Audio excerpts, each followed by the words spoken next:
During feudal-era Europe and feudal-era Japan, very similar warrior classes developed on opposite sides of the known world.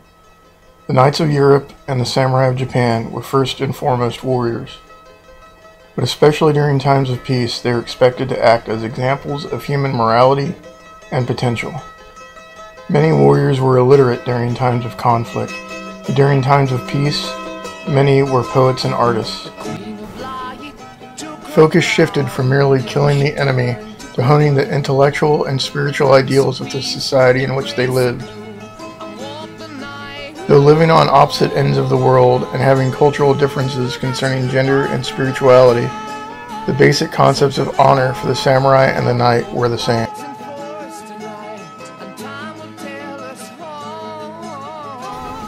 In order to become a knight, you first had to be born male in a noble family. You then had to prove yourself while working as a page and as a squire to have the virtues and skills required to be a knight. If you met these criteria, any knight could perform the ceremony of knighthood. If you were not born into a noble family, only a sovereign could knight you. For the samurai, it was very similar, but a little different. The title of samurai was based on birthright, not on gender, and you did not have to be inducted into the group. While women were not considered equal with males, what mattered more was that you were born into a noble family. Adopted children could also be considered samurai if they were accepted by the clan.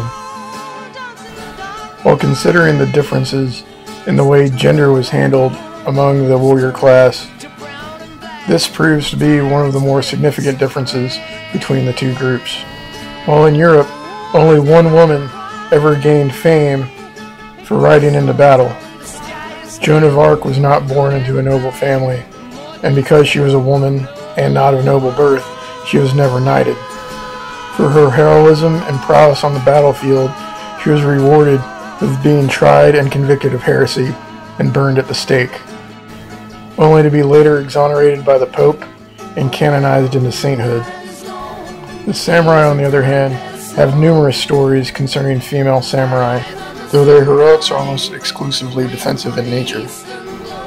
Female samurai were taught to fight from a very young age. They were even taught how to commit seppuku properly, the art of ritual suicide, in case they needed to avoid capture. Recently, a rare set of female samurai armor was auctioned. This set of armor was traditionally kept at a shrine, so all gender roles were obviously different, and females were still considered inferior. It's clear that the samurai culture honored bravery far more than gender. The other big difference between the two cultures is how they viewed suicide. To Europeans, suicide was a sinful act, and because you died without any opportunity to repent, it would condemn you to hell. To the samurai, if done properly, suicide was a privilege reserved only for the warrior class. If a samurai was condemned to death, it was considered more honorable for him to take his own life than to allow the executioner to. Being captured in battle was a disgrace, and being shown mercy was an insult. During seppuku, a samurai would cut open his own belly, disemboweling himself. In many cases, one of his best friends would act as his second and would decapitate him if he showed pain or hesitation. It took a few centuries, but eventually the Japanese realized that having the entire losing army kill themselves was a danger to the warrior class as a whole when there were extended periods of conflict. In 1663, seppuku was outlawed, and in the Mudo Shoshinshu, the warrior's primer, Daidoji Yuzan writes an essay about why continuing to live shows greater loyalty to your lord than dying for your own honor. He wrote, "In light of the shogunate decree, such an act would be likely to be looked upon officially as reflecting the deceased lord's lack of resolution and as an indication of insolence on the part of his successor. Thus, it would be instead an act of extreme disloyalty.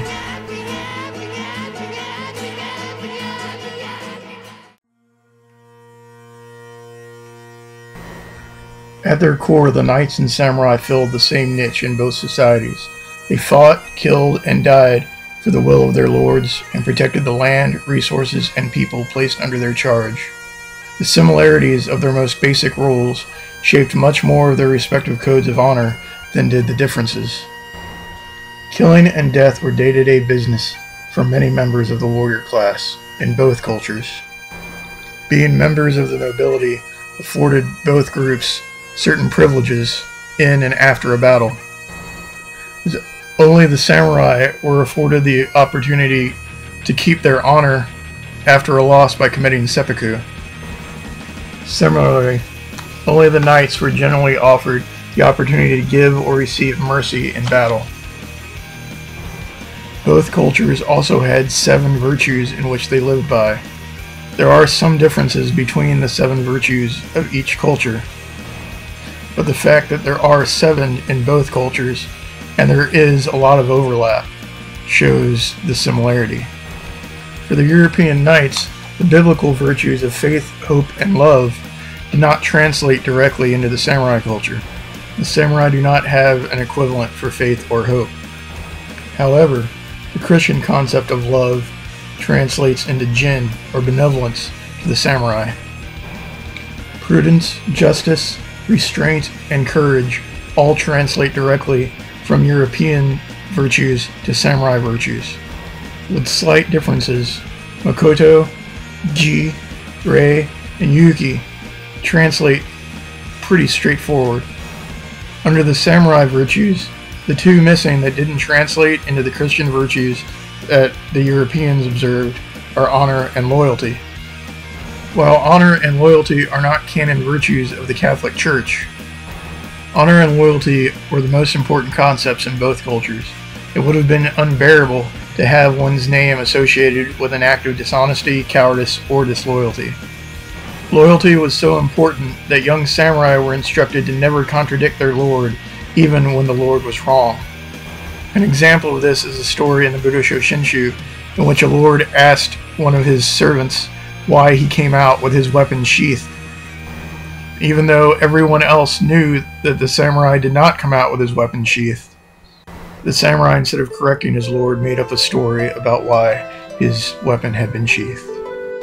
And for the knights, although they were sworn to uphold justice and to defend the weak, personal honor and loyalty to their lord superseded everything else, as it did for the samurai.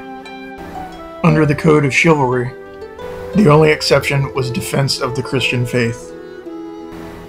Examples of these virtues can be found in the literature of both cultures.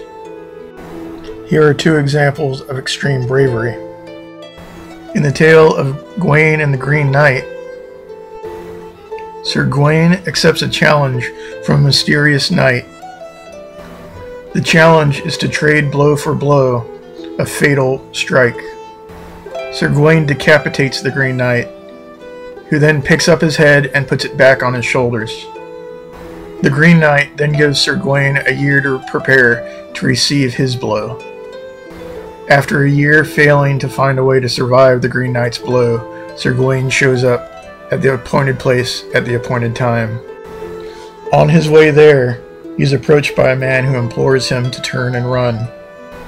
But Sir Gawain finds his resolve and says, "I will neither greet nor groan, but commend myself to God, and yield me to his will."